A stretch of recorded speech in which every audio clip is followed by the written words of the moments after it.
Well, welcome into a very exciting episode of The Scene. I'm your host, Bubba Starts, and with me today, all the way from the great state of Oregon, Garrison. Garrison, welcome to the show. Thanks, Bubba. Thanks for having me. It's my pleasure. The Portland number surprised me a little bit. We were just talking off camera how I spent a little time out there back in the day. Gosh, it's been a long time now, but I kind of forgot about this. So I apologize to you and to our listeners. It looks professional when it all comes out, but sometimes it's not all perfect behind the scenes. That's your life. Yeah, well, and that's right. And especially in this age of social media where you only get the highlights publicly shared, right? It's nice to let people in, behind the curtain a little bit. So I appreciate you kind of putting up with me a little bit today and for being on the program. So just getting to know each other, go ahead and kind of give me a little bit of the backstory, and then we're obviously going to dive into some music talk. Sure. Yeah. Well, I grew up in Oregon. I lived in Idaho for a few years and then moved back, and that's where I moved to Portland.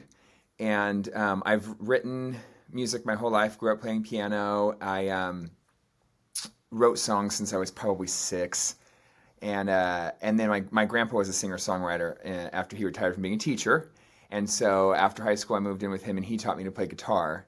And that's when I started playing songs for him and really trying to transition to guitar. And I didn't start performing for anybody else till after he passed away, because he was always the one that would call and say, "Are you working on your music? What do you do?" Trying to encourage me. And so I kept writing and kept singing for him. But then it was sort of after he passed that it was this big wave of realization that I wish I would have done it while he was still with us, but no one's going to call you and check on if you're working on your music. You better do it. And so then I decided I wanted to tribute him, and I the whole last year and a half just spent creating a record for him, and 2 of the songs on it are songs he wrote, and the rest are songs I wrote. And then just 3 years now, almost 4 years, performing in the area at different venues and putting together different opportunities for other songwriters in the area, and just riding the train, man. Riding that wave. I love the tribute to your grandfather. I love that you're following in his footsteps, not just in the music, but in the education field as well. You pre-warned me ahead of the interview that there's going to be a bell going off because you are working down in the basement of the school right now, and that's where we're doing it. And I will not be editing that out. So enjoy the school bells when they ring for us. Love the tribute to your grandfather, and even as far as taking his name for your stage name, correct? Yeah, his last name was Garreson, and so I really wanted to carry on the family legacy and always pay tribute to him. And so I thought, what's a way that he can sort of be with me at every show? And then I just kind of decided to use his last name. That's awesome. That I think that's great, and I think it's something that, especially in today's age where life passes us by so fast, that we don't honor our ancestors the way that we used to. And it's something for me. I shared that I lived in Portland. Well, I also lived in Mexico for a year, Garrison.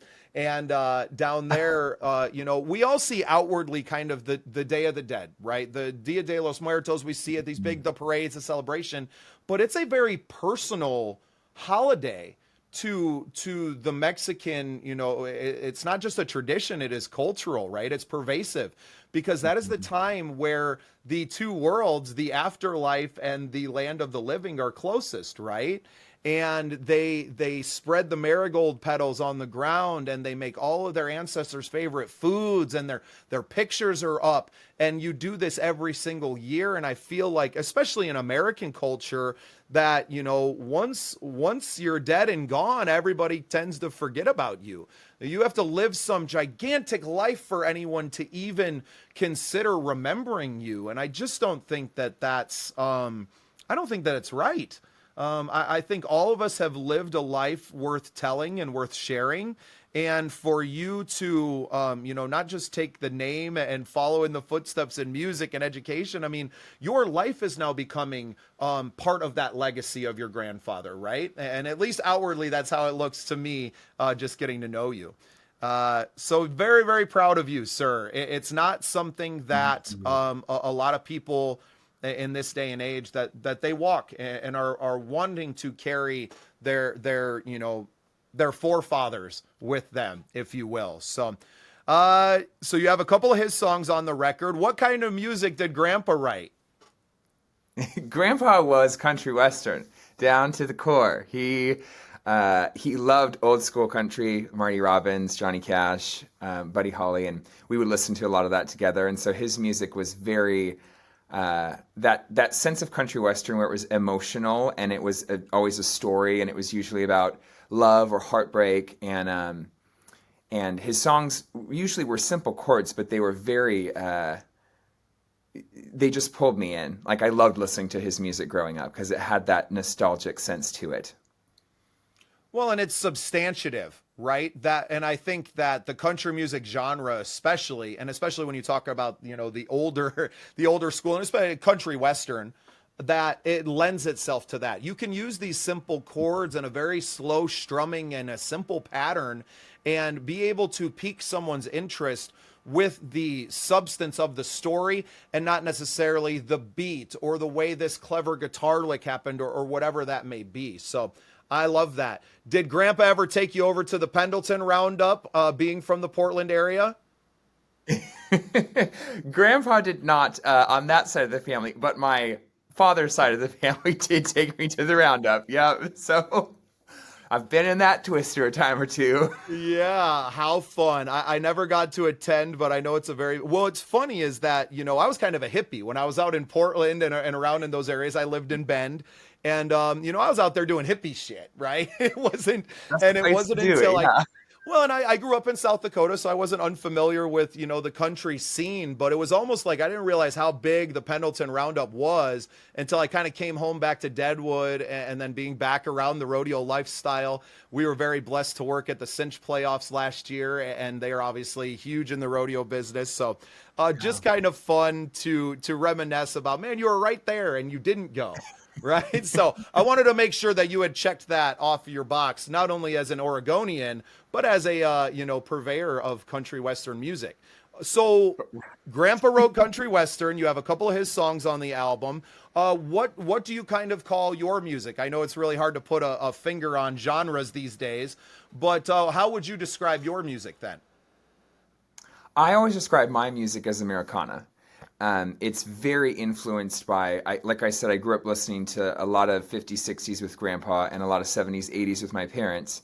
And then I grew up kind of early 90s. And so the music that I listened to was just very vast. And so when I wrote the record, it was kind of like this song reminded me of Grandpa's music. One of them is Grandpa's songs, and it's country western style. And there's one that's called Mother that's a little bit more leaning towards like folksy rock. And so I really like that genre because it allows you to just sort of span different genres and like step into what each song calls for to really have that story told in the right way.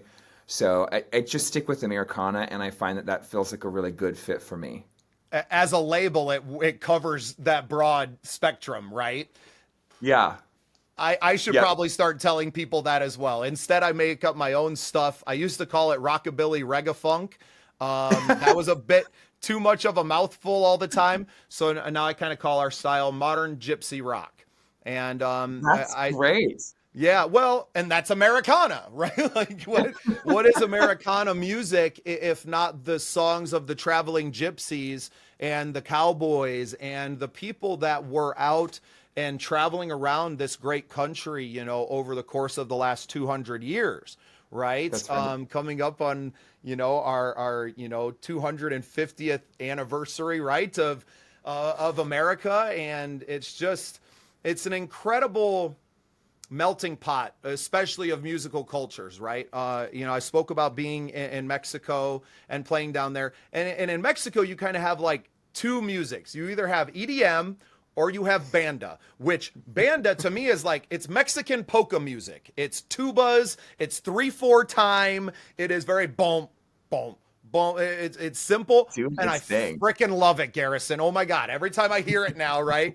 All of those emotions and those memories from that year in Mexico come flooding back to me the tastes of the food, the scent in the air of just different, the copal incense that they would burn, and everything comes flooding back. And I think, American music, especially because we have the birth of the blues and country and all of these things, Americana is a great label to have these days. And so I commend you for carrying that proudly. A little easier to do, I feel like, in Portland than necessarily in South Dakota, where it's kind of Right. like country. Most of the state is country, and then we obviously have Sturgis out on the western side of the state, the Sturgis Motorcycle Rally. So you have those rock influences, which is probably why I've landed where I am. I don't ride a motorcycle, but I've been completely surrounded by that culture almost, over half of my life, right? Most of my life at this point. So, man, It sounds I like that feel like, style fits. yeah, well, and I feel like our styles would go together very well, in tandem with each other, because I have a lot of songs. While I can get into that rock side, I can also, a song like one of mine called True Meaning that I wrote for my wife, just a very simple 4-chord structure, but telling the story of, man, this is how a real man says sorry. Right. And, Yeah. and you are the light of my world. You are my world. So, man, just in love with this conversation. So you got a new record out. You have, some tributes. You have a lot of stuff going on. You said you're supporting local songwriters in the Portland area as well, or around in your area. Tell me a little bit more about that. Yeah. Well, last year, my husband and I created Northwest Song Fest as just a music festival to highlight singer-songwriters in the area, because we're right outside of Portland, and Portland has a very lush music scene, but when you get out, just a city or two out, there's nothing like it. And it's almost radio silence. There's just not a lot of kind of like community, I felt like, in songwriting and in music, and so we wanted to create that. So we created Songfest. We got 9 local singer-songwriter musicians to come and play, and it was a great turnout. And after that, we thought, well, we really want to continue to create opportunities more than just this once a year. And so we call it Northwest Songfest Presents, and it's different events. We have a songwriters night that we do the first Wednesday of every month in this little town called Silverton. And that has been a great turnout. So many different levels of performers, different genres, some people who've never played before and some people who've been playing for 25 years. And it's really, really amazing to see what that level of support can do for musicians at different phases of their career. And we're putting on a Patty Griffin tribute in Portland in October. And so that also highlights singer-songwriters, because I noticed kind of maybe after COVID that it was a heavy focus on bands, which I love, don't get me wrong. But I felt like, where are these singer-songwriters going to land? I felt that way, and I'm like, I'm sure other people feel that way. How are they going to be encouraged? Like, they're important in the resilience of these communities through their hard times, and they tell the stories. So I just wanted to create opportunities and encouragement and support that says, like, keep writing, keep singing. Your music's really important. And I think it's been well received, and I think people are understanding what we were trying to do, which you're always nervous when you do something new or put a new idea out that it's like, this could really flop. But it's working out, and it's really humbling and honoring to see people come together in that way. And I really want to touch on something. So, post COVID, because we had a much different relationship with COVID than in South Dakota than, Minneapolis did, right? And obviously a much different situation with it than you would have in Portland and around that.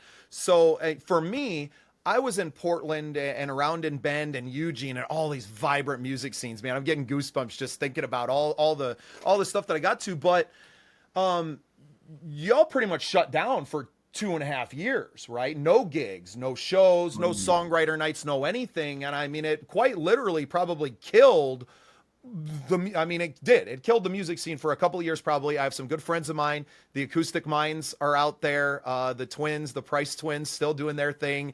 For Yeah. 2 decades now, they've been at it. My good friend Marv Ellis is still up there doing his thing. Not so much around Portland these days. They're back down around Eugene, but their new band Free Creatures coming out. So I got to see kind of vicariously through them the lack of playing out that it did. But what I noticed, and especially with my friends in Minneapolis as well, is that a lot of people went inside, right? And a lot of people wrote all these things and wrote these beautiful records, but then, kind of coming back, a lot of the clubs that you were playing in, a lot of these songwriter nights and the open mics and all the things that really prop up a scene as vibrant as Portland was, had gone away, and you're having to restart that whole engine, and you're really the tip of the spear of that. There was the bell going on. I heard it just a tinge, just a tinge. This AI stuff we use now will probably block that all out. We won't have to worry about it, but watching your eyes a little bit. So you guys are kind of the tip of the spear now of this reawakening of, really this incredible, creative beast that has been sleeping, kind of dormant for the last several years. So I commend you for the work. We here at the Scene Projects know all about that, right? We have our songwriter showcases, and because our passion is the same as yours, right? It's about the songwriters. I have a cover band, right? Starts and Ends is mostly a cover band that I get to kind of infuse my originals into, but that's the scene that we have out here. Venues aren't looking to put together 8 bands on a night and to do that. They want to hire one band to play 3 or 4 hours of music, right? And to be able to walk away. It's very hard for, I would say most bands to come out and swing 3-4 hours of quality original music, right? I maybe have 45 to an hour of good original music that I like to bring out to the world and will present to you. So yeah, really commend the work that y'all are doing, and shout out to you and your husband for just doing it. Like you said, it's really intimidating to, sit back and go, well, like, how did I land here? Right? How am I the one in charge? Right? And I think I look at myself a lot, and now is like, what had to go wrong for me to be the one that's kind of being looked up to be a leader? But I've also have to accept the fact that now I've been doing this, professionally for 25 years. I stepped on stage in 8th grade for the first time, and by 9th grade, I was playing with my dad in the band. Now, you could still smoke in a bar back in those days, so I didn't last more than a set before I'm crying and I can't breathe. But, there's a reason that we've kind of ascended to this leadership roles, is because not only have we been around, but we've also been, the ones supporting the other people in the scene. It's always been a passion of ours. Obviously, it's a passion of yours to support the songwriters that are out there doing it, and not just being about yourself. It takes a lot of guts to do that. Thank you. Yeah, I mean, it's like you said, it's not something you necessarily expect, or and you don't know how it's going to come together sometimes. But like seeing, we had a songwriters night last night actually, and seeing there were 2 people who came that had never performed before, and there's a couple people there who had been playing for, I think, between the 2 of them, probably 50 years, and both of those groups of people were so humbling to see that they were both really excited about it. And they were both really happy to be there, and they were like, this is exactly why we make this music, is to get together and to share it with people. And it was just humbling to see that you wonder, okay, is this person who's been playing for 25 years going to enjoy, this sort of almost upscale open mic setting? And is this person who's never played before going to feel kind of safe to get into that vulnerability? And so when that happens, it's like, I don't necessarily know what I'm doing, but I'm going to keep doing it. Because that's what it's all about, is the music, Brother, that is how we ended up with a podcast in the first place. It is why we keep going. It is how we've landed now, winning the Content Creator of the Year award through our Midwest Country Music Organization has just already opened so many doors. I didn't realize, because I've been kind of, since I finished sports in high school, where it's been like, it's a non-competitive. And we say a lot here that, like, the music business isn't about competition, it's about collaboration.